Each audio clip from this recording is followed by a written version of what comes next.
अवधूत चिंतन गुरुदेव दत्त. श्री स्वामी समर्थ. श्री स्वामी कृपा या भक्तिमार्ग यूट्यूब चॅनेलकडून सर्व भाविकांचे मनपूर्वक स्वागत. आज आपण शिवलीलामृत कथासार अध्याय 13 याचे पठण करणार आहोत.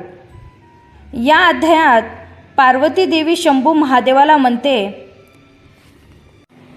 हे महादेवा, भक्त कोण? कोणत्या प्रकारची भक्ती श्रेष्ठ? भक्तांच्या अंतकरणात कोणते गुण असावे? या प्रश्नावर शंकराचा गंभीर पण प्रेमळ उपदेश सुरू होतो. त्या अगोदर चॅनेलवर जर नवीन असाल तर सबस्क्राईब करा आणि बेल आयकॉनला क्लिक करा, जेणेकरून तुम्हा सर्व भाविकांना अशा आध्यात्मिक नवीन व्हिडिओचा आनंद घेता येईल. चला तर मग शंभू महादेवाचे नाव घेऊन सुरुवात करूया या पावन अध्यायाला. हर हर महादेव. श्री गणेशाय नमः. अर्पणेच्या हृदयरूपी कमळात भ्रमण होऊन रमणारा शंकर हा मदनाचा शत्रू वा गजाननाचा पिता आहे. तोच ब्रह्मास्वरूप सद्गुरू आहे. त्यांच्या कृपाप्रसादानेच ही ग्रंथनिर्मिती होत आहे. त्याला नमस्कार असो. दशयज्ञांचा विध्वंस. नेमिष अरण्यात महामुनी सूत शौनकादिकांना श्रोत्यांना अद्भुतरम्य शिवलीला वर्णन करून सांगत आहेत. ते म्हणाले, त्रेतायुगातील घटना आहे. दक्ष प्रजापतीने एका मोठ्या यज्ञाचे आयोजन केले होते. त्याने सर्व देवांना निमंत्रित धाडली, पण शंकराला बोलावले नाही. शंकर हा त्याचा जावाई, भवानीचा पती, विधिहरी आणि इंद्रादिक समस्त देव त्यांची पूजा करतात. त्या शंकराचे अद्भुत महात्म्य त्याने जाणलेच नव्हते. तो शंकराची अहोरात्र निंदा करायचा. म्हणायचा, शंकर माझा जामात आहे, याचेच मला वैषम्य वाटते. भवानीची निवड चुकली, त्याचे कौतुक वाटेल असे त्यात काय आहे? तो नरमुंडाच्या माळा गळ्यात काय घालतो? हत्तीचे ओले कातडे काय पांघरतो? दुर्गती कशी येत नाही त्याला? तो स्मशानात काय राहतो? कवटी घेऊन भिक्षा काय मागतो? चिताभस्म काय फासतो? त्याचे स्वरूपच अमंगल, अघोर. त्याने सगळ्या अभद्र व अशुभ गोष्टीचा जवळ केल्या आहेत. तो भूत समुदाय बाळगतो, अंगावर सर्प गुंडाळतो. योग्यता न पाहता कोणालाही काहीही देऊन टाकतो. त्याला चांगले कोण म्हणेल? तो भ्रष्टाचा शिरोमणी आहे. देव म्हणावे असा एक तरी गुण त्याच्यापाशी आहे काय? सदान कदा रागावलेला, भाळी तिसरा नेत्र, तोही आग ओकणारा. त्याची दहाकता त्रिभुवन जाळील की काय असेच वाटते. त्यांच्या डोक्यावरून पाणी वाहते. तो कीर्तनात वाटेल तसा नाचतो. भक्ताला पाहिले की त्याला काय होते कोण जाणे. तो त्याला सर्वस्व देऊन टाकतो. दैत्यांना वाटेल ते वर देऊन यानेच चढवून ठेवलेले आहे. त्याला लहान थोर कळत नाही. बैलावरून हिंडण्यात काय भूषण आहे हे त्यालाच ठाऊक. दक्ष शिवनिंदा का करीत असे ऐका. एके दिवशी दक्ष शंकराला भेटण्यासाठी कैलासावर गेला होता.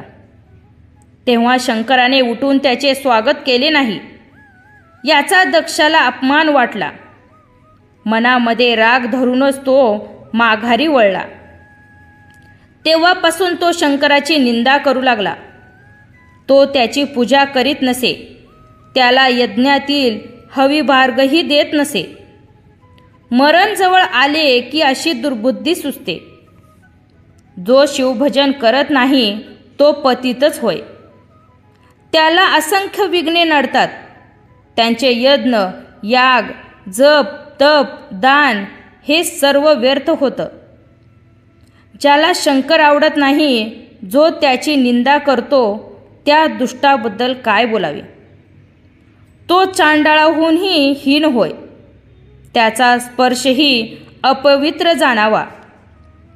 दक्षाची कन्या दक्षायनी ही मात्र मोठ्या आतुरतेने माहेरच्या निमंत्रणाची वाट कैलासावर पाहत होती. पण बोलावणे आलेच नाही. ती उदास झाली. शंकराला म्हणाली, माझ्या पित्याने महायाग करण्याचे ठरवले आहे. त्याने मला का बोलवले नाही, कदाचित विसरला असेल. तेथे माझ्या सर्व बहिणी येतील, त्यांना भेटता येईल. घरच्या कार्याला आमंत्रण कशाला हवे. मी स्वतः तेथे जाऊन येते. शंकर तिला समजावीत म्हणाला, प्रिये, माझे ऐक. तू तेथे मुळीच जाऊ नकोस. तुझा पिता माझा द्वेष करतो. माझी निंदा करण्याची एकही संधी सोडत नाही. तू गेलीस तर तो तुझा अपमान करील. ज्याच्या मनात आपल्याविषयी प्रेम नाही, त्याचे तोंड कधीही पाहू नये. त्या दोघांचे असे संभाषण चालले असताना नारदाचे तेथे आगमन झाले.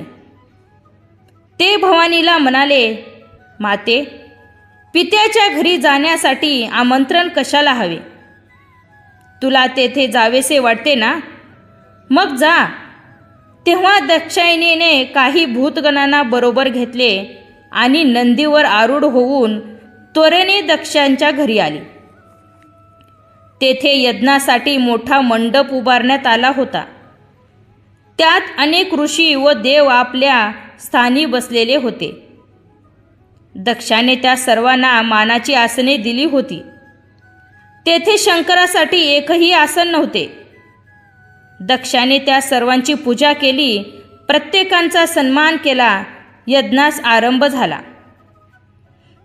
मध्यभागी स्थापलेल्या यज्ञकुंडात दक्ष आहुती टाकू लागला. सर्वत्र धूर पसरला. दक्षायनीने यज्ञमंडपात प्रवेश केला. तिला पाहून सर्व उपस्थितांना आनंद झाला. दक्षाने मात्र कपाळास आट्या घातल्या. तिचे येणे त्याला जराही आवडले नव्हते. त्याने तोंड फिरवले. ती जवळ आली तरी तिच्याकडे पाहिले नाही. धूर डोळ्यात गेल्यामुळे आपण त्याला दिसलो नाही असे तिने स्वतःलाच समजावले. तिने आईकडे पाहिले. आईनेही तिच्याकडे बघून न बघितल्यासारखे केले. या समारंभाच्या दक्षायनी गडबडीतच तिचे आपल्याकडे लक्ष गेले नसावे असा विचार करून ती गप्प बसली. तिचे लक्ष आपल्या भगिनीकडे गेले. दक्षाने त्यांचा मोठा सन्मान केला होता. या सर्व जणी नटून थटून मिरवत होत्या. त्यांनीही दक्षायनीकडे दुर्लक्षच केले. कोणी साधी विचारपूसही केली नाही. शिवद्वेष्टा दक्षाला ती व तिचा पती डोळ्यासमोर नको असे वाटत होते. आपली मुलगी न बोलविता आली याचा त्याला मनोमन रागच आला होता. दक्षायनी म्हणजे आदिमाया, साक्षात प्रणवरूपी अनंत ब्रह्मांडाची स्वामिनी. मनात आणले तर विश्वपसारा क्षणार्धात लुप्त करील असे तिचे अगाध सामर्थ्य. दक्ष आणि त्याचा परिवार तिचा हेतू पुरस्पर अपमान करीत आहेत हे सर्वांच्या लक्षात आले. आता काय होणार या कुशंकेने ते धास्तावले. तो अपमान दक्षानीला सहन झाला नाही. अशी उपेक्षा सोसण्यापेक्षा देहत्याग केलेला बरा असा विचार करून तिने सर्वांच्या देखत धगधगत्या यज्ञकुंडात उडी घेतली. तेव्हा ब्रह्मांडात एकच हळहल्लोळ उडाला. विजा कोसळू लागल्या. भयंकर धरणीकंप झाले. शेष डगमगला. वैकुंठदास हादरे बसले. कैलास डगमगला. कृतात्नास धडकी भरली. सृष्टी बुडते की काय असे वाटू लागले. सर्वत्र एकच घबराट पसरली. शिवगण आक्रोश करीत कैलासावर गेले. दक्षांच्या घरी काय विपरीत प्रकार घडला तो शंकराला सांगितला. त्या सर्वांना अश्रू अनावर झाले होते. दक्षायनीच्या आत्मदहनाचे दुःख वृत्त समजताच शंकराला भयंकर संताप आला. त्याने प्रचंड आरोळी दिली आणि आवेशाने आपल्या जटा आपटू लागला. त्यावेळी तेथे एक अद्वितीय महापुरुष प्रकटला. 12 आदित्य आणि प्रलयाग्री एकवटावे इतका महातेजस्वी असा तो प्रलय रुद्र म्हणजेच वीरभद्र. त्याच्या तेजात सूर्यचंद्राचे तेज लुप्त झाले. आकाश प्रकाशाने धगधगू लागले. 14 भुवनी पृथ्वी बुडाली. पृथ्वी बुडाली अशी हाकाटी पसरली. दक्षाच्या यज्ञमंडपात रक्ताचा पाऊस पडू लागला. तेथील जमिनीला तडे गेले. घुबडे दिवसाढवळ्या धुत्कार करू लागली. ते अपशकून पाहून दक्ष चिंताग्रस्त झाला. त्याची सगळी शक्तीच निघून गेली. शंकराचा कोदाग्री वीरभद्राच्या रूपाने साक्षात प्रकट झाला होता. त्यापुढे कोणाचाही मिजाज चालणार नव्हती. शंकराला वंदन करून तो 21 पदे दळभारासह दक्षाच्या समाचारासाठी आवेशाने धावत निघाला. त्याच्या मागून 60 कोटी गणासह शंभू महादेवाने कूच केले. हत्तीच्या समुदायावर सिंहाने झेप घ्यावी वा सर्पांना पाहून गरुडाने झडप घालावी तसा वीरभद्र वेगाने आला. त्याला पाहून यज्ञमंडपात भीतीत छाया पसरली. यज्ञातील हविभार्गाची आशा सोडून देव पळू लागले. हातातील आहुत्या टाकून ऋत्विकजही दाही दिशा पळाले. त्यावेळी त्रिलोक्यात एकच आकांत झाला.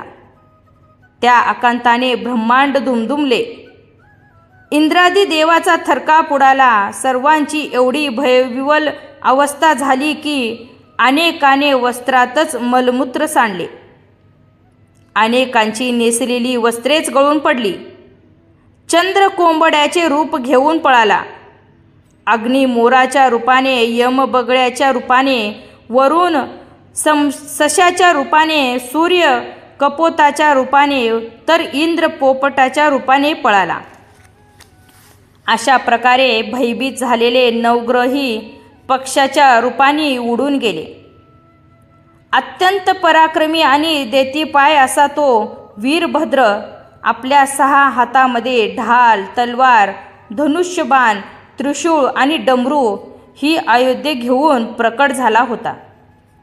विजेचा लोळ कोसळावा तसा प्रकारे तो दशाच्या यज्ञमंडपात घुसला. त्याने एकाच दणक्यात पुषाचे दात पाडले. भगदेवाचे डोळे फोडले. ऋषीजनाच्या दाढी मिशा उपटल्या. अनेकांना उचलून आपटले.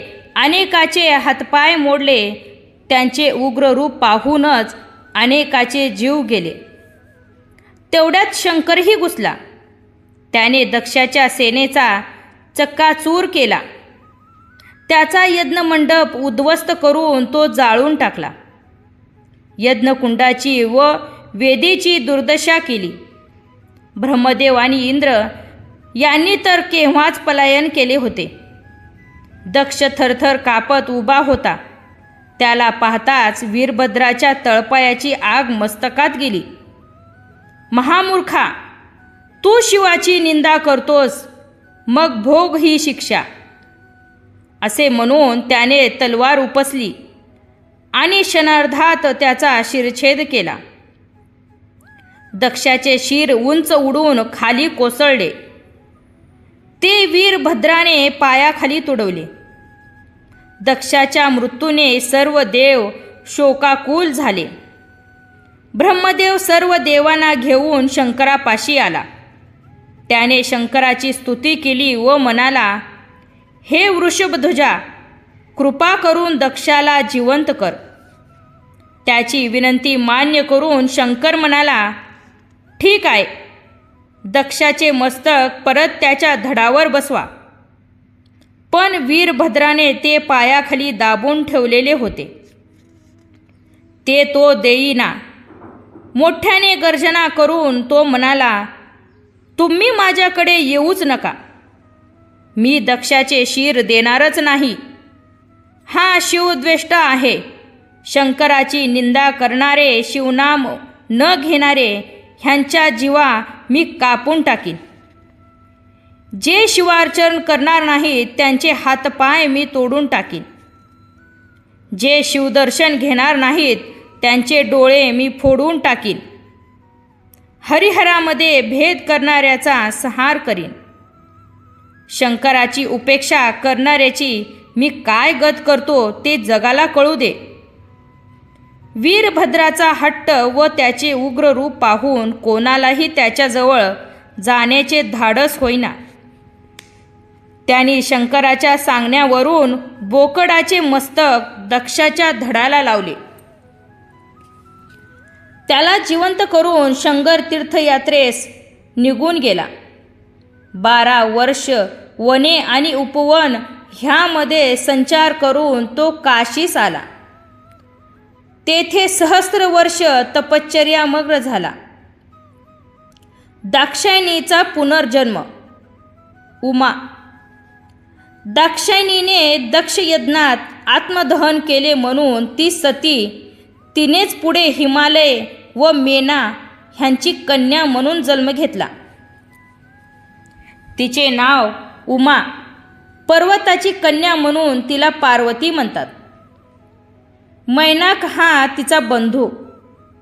उमा अत्यंत सुंदर होती. अखिल ब्रह्मांडात तिच्या इतकी देखणी स्त्री नव्हती. विधातालाही तिच्यासारखी दुसरी सौंदर्यवती पुन्हा निर्माण करता आली नाही. देव आणि ब्राह्मण मोठ्या उत्सुकतेने तिला पाहण्यासाठी येत असत.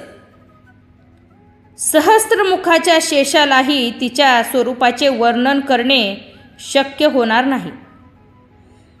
तिचे नेत्र मृगमीनाच्या नेत्रापेक्षा सुंदर व आकर्षक होते.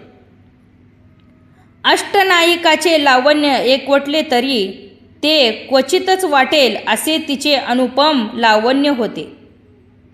तिच्या मुखाचे तेज चंद्रालाही लज्जित करील असे होते. तिचा कटिभाग सिंहकटीहूनही कमनीय होता. ती अतिशय सुकुमार व घनश्यामल वर्णाची होती. इंद्रनील मनेच्या प्रभेची मोहक ओतीव मूर्तीच जणू. तिच्या दंतप्रभेने पाषाणाची दिव्य रत्न होत. ती बोलली तरी रत्नाचा सडा पडे. तिच्या पाऊलखुणा उमटतील तेथे दिव्य कमळे उत्पन्न व्हायची. तिचा अंग सुगंध दक्ष दिशांना पसरायचा. त्या सुवासाने वसंत मुग्ध व्हायचा. कोट्यावधी मदनाचे सौंदर्य ओवाळून टाकावे असे तिचे अद्भुत लावण्य. अशा प्रकारे ब्रह्मादी देवांना गर्भात धारण करणारी, वेदपुराणांना वंदनीय, अनंत शक्तीची स्वामिनी, भक्त भयहारिणी देवी जगदंबा उमेच्या रूपाने कैलासाहून भूलोकी अवतरली होती. हिमनगाची ही कन्या लहानपणापासून शंकराची नित्य आराधना करीत असे. कालांतराने शंकर नंदीसह हिमालयात आला. तेथील एकांतात तपश्चर्या करू लागला. त्याच्या आगमनाचे वृत्त कळताच हिमालय त्याच्या दर्शनास आला. त्याने शिवाला वंदन करून त्यांची पुष्कळ स्तुती केली. मग पार्वतीही सख्यासह त्यांच्या दर्शनास येऊ लागली. ती शंकराची जमेल तशी सेवा करायची, त्यांची पूजा करायची, त्यांचे स्तवन करायची. पण शंकर नेहमी समाधीमग्न असे. आपल्या स्वामीच्या तपश्चर्येत कोणी बाधा आणू नये म्हणून नंदी गुहेच्या दारावर सावधपणे पहारा द्यायचा. तारकासुराच्या पुत्रांना वरप्राप्ती, तारकासुराला तारकाक्ष, विद्यन्माली व कमललोचन असे 3 पुत्र होते. त्यांनी घोर तपश्चर्या करून शंकराला प्रसन्न करून घेतले होते. हे 3 बंधू रोज 1000 कमळे वाहून शंकराची पूजा करीत असत. एकदा एक फूल कमी पडले म्हणून त्यांनी आपले डोळेच काढून वाहिले. पुन्हा एकदा कमळे कमी पडली तेव्हा त्यांनी आपली शिरकमलेच अर्पण केली. त्यांची ती पराकोटीची भक्ती पाहून शंकर संतुष्ट झाला. त्याने 3घांना जिवंत केले, त्यांना अपेक्षित वर दिले. त्यामुळे ते त्रिभुवनात श्रेष्ठ झाले. ब्रह्मदेवानेही प्रसन्न होऊन त्यांना अंतरिक्षात संचार करणारी 3 पुरे दिली.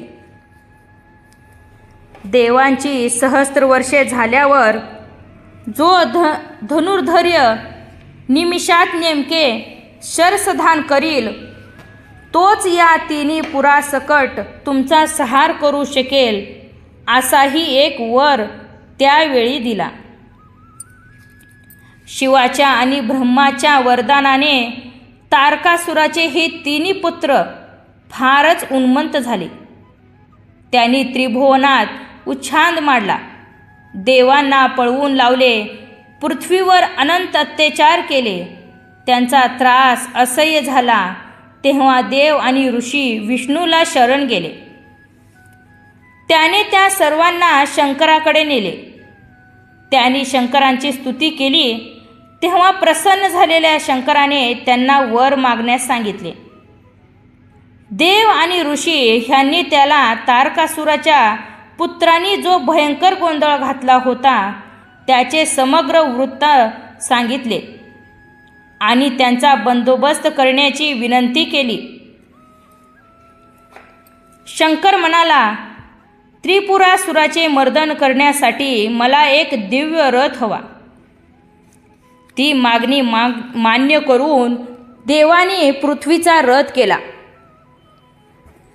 मंदर पर्वत हा त्याचा आस होता. त्याच्या दोन्ही बाजूला चंद्र व सूर्य ही चाके जोडली. 4 वेद हे त्याचे अश्व झाले. 4ही पुरुषार्थ भक्कम स्तंभ झाले. पुराणा रथाचे तटबंध केले. उपपुराणे हेच खिळे ठोकण्यात आले. त्याला शास्त्राचे रश्मी लावले. कनकाद्री धनुष्य झाला. त्याला शेषाची दोरी जोडण्यात आली. विष्णू हाच बाण झाला. ब्रह्मदेवाने त्याचे सारथ केले. त्या दिव्य रथावर शंकर आरूढ होताच तो रसातळाला जाऊ लागला. सर्वांनी खूप प्रयत्न केला पण तो वर येईना. तो नंदीने आपल्या शिंगांनी बलपूर्वक वर काढला. मग शंकराने एक पाय रथात व एक पाय नंदीच्या पाठीवर ठेवून पुढे कूच केले. भयंकर रणसंग्राम करून त्रिपुराच्या सेनेचा प्रचंड संहार केला. त्या असुराकडे अमृताची कुंडे होती. ते अमृत शिंपून त्रिपुर दैत्य आपल्या सेनेला पुन्हा जिवंत करू लागले. त्यामुळे शंकराचा पराक्रम व्यर्थ ठरू लागला. अमृत कुंडाचे रहस्य कळताच शंकराने मेघाशास्त्री योजना करून ती कुंडेच बुडवून टाकली. ही 3 पुरे अंतराळात भ्रमण करीत असल्याने त्यांना एकाच वेळी लक्ष्य करणे शंकराला शक्य होत नव्हते. अशी 1000 दिव्य वर्ष लोटली. लक्षवेध घेण्यासाठी उत्सुक असलेल्या शंकराने क्षणभरही डोळ्याच्या पापण्या मिटल्या नव्हत्या. त्यांच्या डोळ्यातून जलबिंदू पडू लागले. त्यांचे रुद्राक्ष झाले. अंगातून घामाच्या धारा लागल्या. त्याची भीमा नदी झाली. त्रिपुराच्या स्त्रिया थोर पतिव्रता होत्या म्हणून त्या असुराचा शंकराशी युद्ध करूनही पराजय होत नव्हता. ही गोष्ट विष्णूच्या लक्षात आली. त्याने बौद्ध रूपाने दैत्य स्त्रियाची भेट घेतली. त्यांच्यामध्ये वेदबाह्य आणि अपवित्र अशा चार्वाकशास्त्राचा प्रसार केला. त्यामुळे त्या पतिव्रता धर्म सोडून व्यभिचार करू लागल्या. म्हणून त्यांच्या पुण्याईचे पाठबळ संपले. दैत्याचे मनोधैर्य कमी झाले. इकडे शंकराने धनुष्यावर अत्यंत दैत्यपाय असा विष्णू बाण चढविला. त्याच्या जोडीला पाशुपतास्त्राची योजना केली. त्या अस्त्राच्या ठायी 7 कोटी मंत्राचे तेज एकवटले होते. सहस्त्र सूर्याच्या एकत्रित दीप्ती समान महातेजस्वी असणारे ते अस्त्र म्हणजे कृतज्ञाची लवलवती जिव्हाच होती. शंकराने न्यासासहित विधियुक्त मंत्रजप करून ते दिव्य अस्त्र सोडले. तेव्हा विश्वसंहाराच्या कल्पनेने देव आणि दैत्य भयभीत झाले. नवखंड पृथ्वी हादरली. आकाशमंडळ दुमदुमले. सहस्रसावधी विजाचा एकत्रित कडकडाट व्हावा तसा प्रचंड निनाद करीत ती अस्त्रशक्ती पुढे झेपावली. तेव्हा समुद्रात महाकाय लाटा उलटल्या. बलाढ महावीर प्राणभयाने मूर्छित पडले. देवानी विमानातून पळ काढला. असुर पर्वताच्या दऱ्याखोऱ्यात लपले. त्या दिव्य अस्त्राने तारकापुत्राची 3 पुरे क्षणार्धात जाळून टाकली. शिवाच्या तृतीय नेत्रातील प्रलयरागी त्यास साह्यभूत झाला. त्रिपुराच्या नाशाने देवांना अत्यानंद झाला. त्यांनी शंकराची अपार स्तुती केली. तिकडे पुत्राच्या मृत्यूने तारकासूर भयंकर संतापला. त्याने अनन्वित अत्याचार केले. देवांना पळवून नेले. चंद्र सूर्य धरून नेले. गंगेला वळवून भलतीकडेच नेले. अप्सरा व देवस्त्रिया ह्यांना आपल्या दासी करून ठेवले. ह्यातून मार्ग काढायचा तरी कसा? ब्रह्मदेव, विष्णू आणि इंद्र एकांतात विचारविनिमय करू लागले. तारकासूर बलाढ्य आहे. शिव आणि उमा ह्यांच्या पुत्राकडूनच त्याचा वध होणार हे विधी लिखित आहे. दाक्षायणीने आत्मदहन केल्याने शंकर वियोगाने विरक्त झाला. कठोर तपश्चर्या करीत आहे. पार्वती दाक्षायणीच आहे. ती त्याची पतिभावाने सेवा करीत आहे. त्याच्या मनात उमेविषयी प्रेम आणि तिच्या सहवासाची उत्कंठा निर्माण झाल्याशिवाय त्यांना पुत्र कसा होणार? हे महत्त्वाचे कार्य कोण करील? मग त्यांनी मदनाला पाचारण केले. त्याला सर्व वस्तुस्थिती सांगितली व पुढे म्हणाले, शंकर हिमालयात तपश्चर्या करीत आहे. तू त्याला भुलवून त्याच्या मनात उमेविषयी कामना निर्माण कर. त्याची विनंती मान्य करून मदन रतीसह शंकराजवळ आला. रतीने उमेच्या मनात प्रवेश केला. त्यावेळी वसंत साह्यभूत झाला. त्याने सर्व वन परिसर प्रफुल्लित केला. वृक्षवेली फळाफुलांनी डवरल्या. वारा मंद सुगंध पसरवू लागला. पक्षी मधुर कुंजन करू लागले. त्याच संधीत मदनाने आपला प्रभाव दाखविला. शंकर काम प्रेरित झाला. त्याच्या समाधीत विक्षेप उत्पन्न झाला. काही केल्या मन एकाग्र होईना. त्यावेळी आपल्या स्वामीच्या समाधीत व्यत्यय येऊ नये म्हणून नंदी किलबिलाट करणाऱ्या पक्ष्यांना हाकलीत दूर गेला होता. पण व्यत्यय आलाच. शंकराचे डोळे उघडून पाहिले. समोर मदन उभा होता. कामातूर उमा त्याच्या मागे उभी होती. शंकराने ओळखले, हे मदनाचेच कारस्थान आहे. त्यानेच तपश्चर्येत विघ्न आणले. त्याने तपासामने तृतीय नेत्र उघडला. त्यातून प्रकटलेल्या अग्निज्वाळांनी मदनाला जाळून भस्म केले. ती फाल्गुन पौर्णिमा होती. तेव्हापासून त्या तिथीला हुताशयी पौर्णिमा म्हणतात. त्यावेळी मदनाचा उपहास करताना शिवगणाने मोठा गोंगाट केला होता. तेव्हापासून होळीच्या दिवशी बोंबा मारण्याची प्रथा रूढ झाली. शिव-पार्वती विवाह. मदनाचे दहन करून शंकर त्वरेने कैलासावर निघून गेला. रती अनिवार्य शोक करू लागली.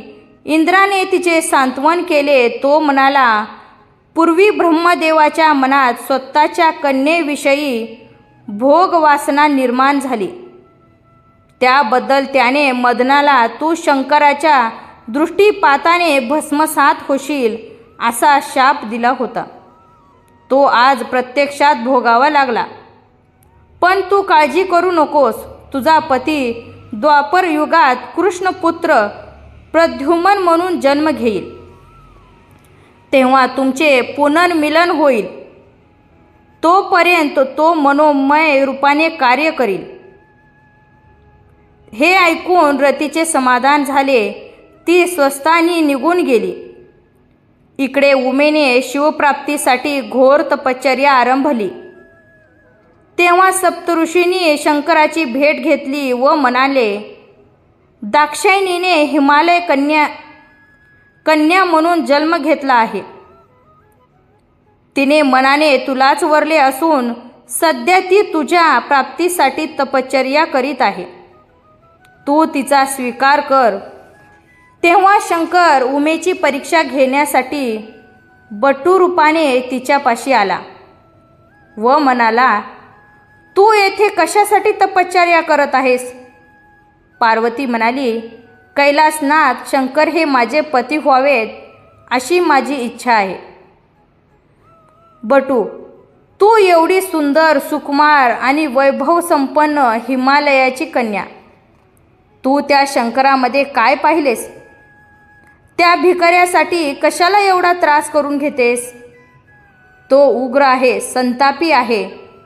तो गजचर्म काय पांघरतो, सिंहाचे कातडे काय नेसतो, अंगावर सर्पांना काय खेळवतो, स्मशानात काय राहतो, भूतामध्ये काय वावरतो, त्याच्याविषयी चांगले बोलले असे त्याच्यात काहीच नाही. पण विष्णूकडे बघ, तो सुंदर आहे, ऐश्वर्यसंपन्न आहे, विलासी आहे. तोच तुझ्यासाठी योग्य वर आहे. तू त्याच्या प्राप्तीसाठी का प्रयत्न करीत नाहीस? ते ऐकून उमेला संताप आला. ती चवताळून बटूला म्हणाली, अरे दुष्टा, शिवाची निंदा करतोस? तुझ्यासारखा पापी तूच. आधी येथून चालता हो. मला तुझे तोंडही पाहायचे नाही. तुझ्यासारख्या दुराचार्याची सावलीसुद्धा नको. तू ब्राह्मण आहेस म्हणून, नाही तर मी तुला चांगलीच शिक्षा केली असती. तो तिचा आवेश पाहून शंकर बटू रूप टाकून निज स्वरूपात प्रकट झाला. त्यावेळेचा उमेचा आनंद काय वर्णन करावा. शंकराचा जय जयकार करून तिने त्यांचे पाय धरले. शंकर म्हणाला, उमा, मी तुझ्यावर प्रसन्न आहे. जे वरदान हवे ते मागून घे. उमा म्हणाली, हे जन्मदागमन, तुझी पत्नी म्हणून माझा स्वीकार कर. ते मान्य करून शंकराने प्रस्थान केले. उमाही आनंदाने घरी परतली. काही दिवसांनी शंकराने सप्तऋषींना हिमालयाकडे पाठवले. त्याने त्या सर्व उत्तम आदर सत्कार केला व येण्याचे कारण विचारले. सप्तऋषी म्हणाले, तुझ्या कन्येची तपश्चर्या सफळ झाली आहे. कैलासनाथ तिचे पाणी ग्रहण करण्यास तयार आहे. अरुंधतीही तेथे आली होती. उमेला पाहून ती म्हणाली, हिमालय महाराज, या तुमच्या देखण्या कन्येची निवड अगदी चोख आहे. शिवपार्वतीचा जोडा अगदी शोभून दिसेल. ते ऐकून सर्वांना हसू आले. सप्तऋषींनी विवाहासाठी चैत्र शुद्ध अष्टमी मन्मथसंवत ही तिथी निश्चित केली आणि ते स्वस्थानी परतले. हे वृत्त देवांना कळताच त्यांचा आनंद गगनात मावेना. कधी एकदा शिवपार्वतीचे लग्न होते, कधी त्यांना पुत्र होतो आणि कधी तो तारकासुराचा वध करतो, अशी तीव्र उत्कंठा त्यांना लागली होती. शंकराने निमंत्रणासाठी नंदीला पाठवले. तेव्हा देवांना घेऊन इंद्र आला, लक्ष्मीसह विष्णू आला, सावित्रीसह ब्रह्मदेव आला, 88 सहस्त्र ऋषी आपल्या शिष्यासह आले, सिद्ध आले, चारण आले, गुहक, पितृगण, मरुद्रन, अष्टवसु, 11 रुद्र, 12 आदित्य, यज्ञनायक सर्व आले. गंधर्व, किन्नर, लोकपाल, नवग्रह, अष्टनायिका ही सर्व मंडळी आली. त्यांच्या वाहनाची कैलासावर दाटी झाली. शिवपार्वतीच्या लग्नाला उपस्थित राहण्याचे भाग्य लाभले म्हणून सर्वजण आनंदात होते. मग सर्व देव ऋषी, आपला गण परिवार व भूतगणासह शंकर हिमालयाकडे आला. नगेंद्राने स्वतः सामोरे जाऊन त्या सर्वांचा आदर सत्कार केला. त्यांना निवारासाठी सुवर्णाचे प्रासाद दिले. विवाहाचा मंडप खूपच विस्तीर्ण, तेजस्वी आणि शुभोभित होता. त्यावेळी शंकराचे स्वरूप पाहून वधूकडील वराडी मंडळी विस्मित झाली. त्यांच्यात कुजबूज सुरू झाली. हा वर किती वृद्ध आहे, जणू अनादी पुराण पुरुषच. हा तर गुणरहित दिसतो. त्याच्या तुलनेत आमची नवरी किती सुंदर आहे. सद्गणाची साकार मूर्ती जणू. शिवपार्वतीच्या विवाहाच्या मंगल प्रसंगी कसलीही कमतरता राहू नये म्हणून ब्रह्मदेवाने सर्व प्रकारची सिद्धता आधीच करून ठेवली होती. नवनिधी आणि अष्टमहासिद्धी स्वतः राबत होत्या. देवक बसविल्यानंतर हिमालय बोलावणे घेऊन आला. त्याने नवऱ्याला वाजत गाजत मिरवणुकीने लग्न मंडपात आणले. तेथे वरपूजन व मधुपर्कादी सर्व विधी झाले. लग्नघटिका जवळ आली. शृंगारलेल्या वधूला मंडपात आणण्यात आली. तिला पटाआड उभी केली. सूर्याने लग्नाचा मुहूर्त पाहिला. बृहस्पतीने मंगलाष्टके म्हणली. वराडी मंडळी मंगळाक्षता टाकू लागली. पट दूर झाला. वधू वरांनी एकमेकांना पुष्पहार घातले. लग्न लागले. मंगलवाद्याचे निनाद आसमंती भरून गेले. ब्रह्मदेवाने पुनवाहवाचन केले. शंकराने पार्वतीचे यथाविधी पाणी ग्रहण केले. वधूवरांनी होमाला प्रदक्षिणा घातल्या. अशा प्रकारे सर्व याज्ञिक कृत्ये पूर्ण झाली. तोपर्यंत कोणालाही नवरीचे प्रत्यक्ष दर्शन झाले नव्हते. पण होमाभोवती फेरे घालताना उमेची पदनखे ब्रह्मदेवाच्या दृष्टीस पडली. त्यांचे अनुपम सौंदर्य पाहून ब्रह्मदेव कामप्रेरित झाला आणि संकल्पनाने सृष्टीचे सर्जन करणाऱ्या त्या विधाताचे अमोघ तेज रखलित झाले. त्यापासून 60,000 वाल्यखिल्य ऋषी उत्पन्न झाले. ते पाहून शंकराला क्रोध आला. ब्रह्मदेवाला स्वतःवर नियंत्रण ठेवता आले नाही म्हणून त्याने त्याचे 5वे मस्तक छेदले. ब्रह्मदेव चतुर्मुख झाला. ते पाहून लग्नमंडपात एकच हाहाकार झाला. तेव्हा ब्रह्मदेवाकडून सृष्टी निर्मितीचे कार्य अखंड चालू राहील असे सांगून विष्णूने सर्वांना शांत केले. असो, तो विवाह सोहळा 4 दिवस चालला होता. हिमाद्रीने सर्व देवाचा व मान्यवराचा वस्त्रालंकाराने यथोचित गौरव केला. पार्वतीला घेऊन शंकर कैलासावर परतला. काही दिवसांनी सर्व देवांनी शंकराची भेट घेतली व म्हणाले, हे उमापते, तू निज कृपेने मदनाला जिवंत कर. त्याच्या वाचून विश्वामधील उत्पत्तीचे कार्य खुंटले आहे. ती विनंती मान्य करून शंकराने मदनाला शरीरविरहित असा उत्पन्न केला.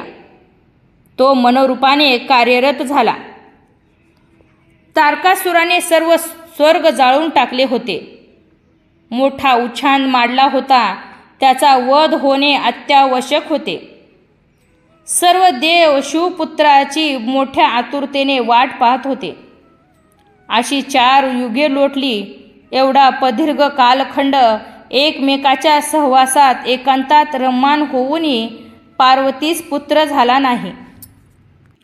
कारण शंकराच्या ठायी तशा अर्थाने वीर्य प्रवृत्तीच होत नव्हती. सर्व देवांना मोठी काळजी वाटू लागली. ह्यातून मार्ग तरी कसा काढायचा हा प्रश्न भेडसावू लागला. म्हणून ते शंकराला शरण गेले. शिवपार्वती एकांतात होती. देव आणि ऋषी ह्यांच्यापैकी कोणालाही त्या एकांताचा भंग करण्याचे धाडस होईना.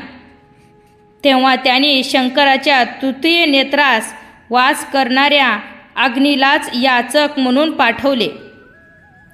त्याने भिक्षेसाठी हाक मारली. तेव्हा त्यांची अपेक्षा जाणलेल्या सर्वज्ञ शंकराने आलेल्या अतिथीला माझे अमोघ वीर्य दे असे पार्वतीला सांगितले. त्याप्रमाणे पार्वतीने अग्नीला शिववीर्य दिले. त्या वीर्याचा काही भाग खाली पडला. त्याचे तत्काळ पाऱ्यात रूपांतर झाले. पार्वतीने दिलेले शिववीर्य अग्नीने प्राशन केले. त्यामुळे तो गरोदर झाला. लज्जित होऊन रानावनात एकटाच हिंडू लागला. एके ठिकाणी त्याला 6 कृतिका दिसल्या. त्या ऋषी स्त्रिया गंगेत स्नान करून उन्हात शेकत बसल्या होत्या. अग्नीने आपल्या उदरातील गर्भ त्यांच्या पोटात घातला. त्यामुळे त्या गर्भवती झाल्या. हे काय भलतेच घडले या कुशंकेने भयभीत झाल्या. त्यांनी लज्जित होऊन आपले गर्भ काढून टाकले आणि त्या निघून गेल्या. तेव्हा एक चमत्कार झाला. ते 6 गर्भ एकवटले आणि 6 मुखे 12 हात असलेले एक दिव्य बालक प्रकट झाले. कार्तिक मासात कृतिका योगावर जन्मलेले हे महायोगी बालक म्हणजेच कार्तिक स्वामी. कार्तिकेय षडानन कुमार ही त्याची अन्य नावे होत. मोर हे त्याचे वाहन आहे. तो सर्वांगी भस्म लावतो. शंकराची उपासना करतो. कार्तिकेयचा जन्म झाल्यावर शंकराने तो आपलाच पुत्र आहे हे ओळखले. त्याला उमेच्या स्वाधीन केले. त्याचे स्कंद असे नामकरण केले. पार्वतीने त्याचे 7 वर्ष लालन पालन केले. शिवपुत्र स्कंदाचा जन्म झालेला आहे ही शुभ वार्ता अग्नीने देवांना सांगितली. तेव्हा त्यांच्या आनंदाला पारावर राहिला नाही. आता आपला विजय निश्चित आहे असा विचार करून सर्व देव एकवटले आणि अत्याचारी तारकासुराला धडा शिकवण्यासाठी त्याच्यावर चालून गेले. त्यांनी त्याच्या नगराला चहूकडून वेढले. हे वृत्त कळता संतापलेला तारकासूर युद्धसिद्धता करून आपल्या 72 अक्षयिणी असुरेसह देवावर चालून गेला. देव आणि असुर ह्यांच्यात भयंकर युद्ध सुरू झाले. इकडे इंद्राने स्कंदाची भेट घेतली. त्याला तारकाच्या कुकर्माची कल्पना दिली. त्याला देवाचा सेनापती म्हणून अभिषेक केला. स्कंद दिव्य रथात आरूढ झाला. इंद्रासह अतित्वरेने युद्धभूमीकडे निघाला. तेथे निकराचे युद्ध चालले होते. दैत्यापुढे देवाची हार होत नव्हती. त्रासलेले देव कुमाराकडे धावले. त्यांनी त्याला हात जोडले. त्याची स्तुती केली. तारकासुरापासून आमचे व जगाचे रक्षण कर अशी विनंतीच केली. स्कंदाने त्यांना धीर दिला. मग अतिप्रचंड रूप धारण करून तारकासुराला आव्हान दिले. प्रचंड तेव्हा सहस्र हत्तीचे बळ असलेला उन्मंत तारकासूर ही गर्जना करून देवसेनेवर धावून गेला. त्याने अविरत शरीरसृष्टी केली. नानाविध शास्त्राचा व भयंकर शक्तीचा मारा करून देवांना त्राही त्राही करून सोडले. त्या शस्त्राचा प्रतिकार करीत स्कंदानेही दैत्य सैन्याचा प्रचंड संहार केला. तेवढ्यात तारकासुराने इंद्रावर भयंकर शक्ती फेकली. तिच्या पुढे आपला निभाव लागणार नाही हे ओळखून भयभीत झालेल्या इंद्राने काकुळतीने विष्णूचा धावा केला. तेव्हा श्री हरीने योगामायेने धाडून त्या शक्तीचे निवारण केले. युद्धभूमीवर लढणारा स्कंद प्रलय रुद्रासारखा भयंकर दिसत होता. त्याने तारकासुरान मारलेले असंख्य बाण, ब्रह्मासह अनेक विद्याघात असे सहारक शस्त्रे अक्षरशः गिळून टाकली. आपल्या मंत्रविद्येचा व शास्त्राचा काहीच उपयोग होत नाही हे लक्षात येताच तारकासुराने स्कंदास मल्लयुद्धाचे आव्हान दिले. संतापलेला स्कंद गगनभेदी गर्जना करून रथातून उतरला. त्या दोघांची चांगलीच जुंपली. 7 दिवस अद्भुत मल्लयुद्ध झाले. कुमाराने तारकासुराला अगदी जर्जर करून टाकले. तरीही तो आटपेना. तेव्हा कुमाराने त्याच्या पायाला धरून गरगरा फिरवले आणि जोराने खाली आपटले. मातीचा घट फुटावा तसा तारक फुटला. तारकासूर मेला. देवानी कुमाराचा जय जयकार केला. त्याच्यावर फुले उधळली. 14 भुवनी आनंदी आनंद झाला. इंद्र दुबजी वाजवू लागला. त्याने 7 वर्षाच्या स्कंदाला देवसेनेचे सेनापती पद दिले. मग तारकासुराचे सर्व नगर लुटले. देव स्त्रियांना व अप्सरांना मुक्त केले. देवांना सोडवले. दैत्यांनी केलेले सर्व संपत्ती व मौल्यवान वस्तू परत मिळवल्या. विजयी कुमार शिवपार्वतीच्या दर्शनासाठी वाराणसीस गेला.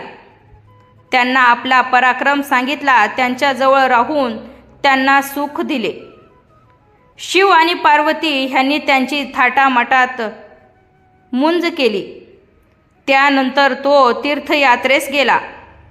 एकांतात तपश्चर्या केली. विविध अनुष्ठाने केली. काही वर्षांनी तो परत आला. एके दिवशी पार्वती त्याला म्हणाली, कार्तिकेय, आता तू मोठा झाला आहेस. एखाद्या अनुरूप स्त्रीशी विवाह करून गृहस्थाश्रमाचा स्वीकार कर. स्कंद म्हणाला, आई, स्त्रिया कशा असतात? मी आजपर्यंत एकही स्त्री पाहिलेली नाही. याला काय उत्तर द्यावे? पार्वती विचारात पडली.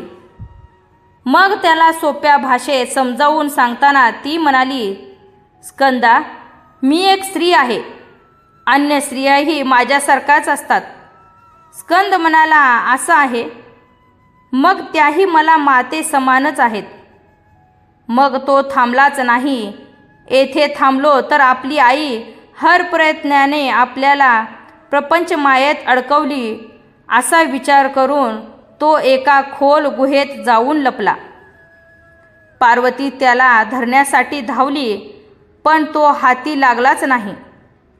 तिला खूप दुःख झाले. भूमीवर अंग टाकून ती रडू लागली. कुमाराने बाहेर यावे म्हणून त्याची मनधरणी करू लागली. म्हणाली, बाळा, बाहेर ये. तुला डोळे भरून पाहू दे. मला वात्सल्याने पाना फुटला आहे. हे स्तन मी कोणाला पाजू? तेव्हा पार्वती ऐकत नाही म्हणून स्कंदाला राग आला. तो तिला म्हणाला, आई, तुझे दूध तुझ्या पाशीच ठेव. पुढे येण्याचा जराही प्रयत्न करू नकोस. यापुढे जी स्त्री माझ्या दर्शनास येईल ती सप्तजन्मी विधवा होईल. पण जो पुरुष कार्तिकेय मासात कृतिका योग करताना माझे दर्शन घेईल तो सप्तजन्म मोठा भाग्यवान होईल. तो कोणत्याही जातीचा वा जातीबाहेरचा असला तरी धन्याड, वेदपारंगत व परमपुरुषार्थी होईल. आंबेचा उपायच खुंटला, ती निराशाने माघारी वळली. पुढे ऋषींनी स्कंदाची भेट घेतली व म्हणाले, स्वामी, तू स्त्री पराडमुख असलास तरी पार्वती ही तुझी माता आहे. तुला भेटण्यासाठी अहोरात्र तळमळत आहे. वाराणसीत जाऊन तिला भेटून ये. ती विनंती मान्य करून स्कंद काशीस गेला. शिव पार्वतीला भेटून दोघांचे समाधान केले. मातेला आनंदित करून तो आपल्या दुर्गम गूढस्थानी परतला. सुताने शौनकादिकांना स्कंद पुराणातील ही कथा सांगितली. तिचे श्रवण केल्याने सर्व संकटे दूर होतात. कवी म्हणतो, हे अपर्णेच्या हृदयाला आनंद देणाऱ्या शंकरा, तू ब्रह्मानंद स्वरूप आहेस. पूर्ण ब्रह्म आहेस. अनाधिसिद्ध आहेस. आनंदाचा गाभा आहेस. तूच जगद्गुरू आहेस. तूच श्रीधराला वरदान देणारा आहेस. स्कंद पुराणातील ब्रह्मोत्तर खंडात असलेला शिवलीलामृत या महान ग्रंथाचा हा 13वा अध्याय अतिशय गोड आहे. सज्जनांनी तो नित्य श्रवण पठण करावा. अध्याय 13वा समाप्त. श्री सांब सदाशिव नमस्तुभ्यम. शिव म्हणतात, पार्वती, जो माझा भक्त माझे नामस्मरण करतो, प्रेमाने सेवा करतो, त्याचा मी स्वतः उद्धार करतो. तोच खरा योगी, तोच खरा ज्ञानी. सर्व भाविकांना शिवलीलामृत अध्याय 13वा श्रवण करून नक्कीच भक्तिरस अनुभवायला मिळाला असेल. ही शिवकथा आपल्या जीवनात भक्ती, श्रद्धा व शांती घेऊन येवो, हीच प्रार्थना. हा अध्याय आवडला असेल तर नक्की लाईक करा. ओम नमः शिवाय कमेंटमध्ये लिहा. श्री स्वामी कृपा या भक्तिमार्ग चॅनेलला सबस्क्राईब करा. पुढील अध्यायासाठी बेल आयकॉनला क्लिक करा. पुन्हा भेटूया पुढच्या अध्यायात. तोपर्यंत हर हर महादेव. जय जय स्वामी समर्थ.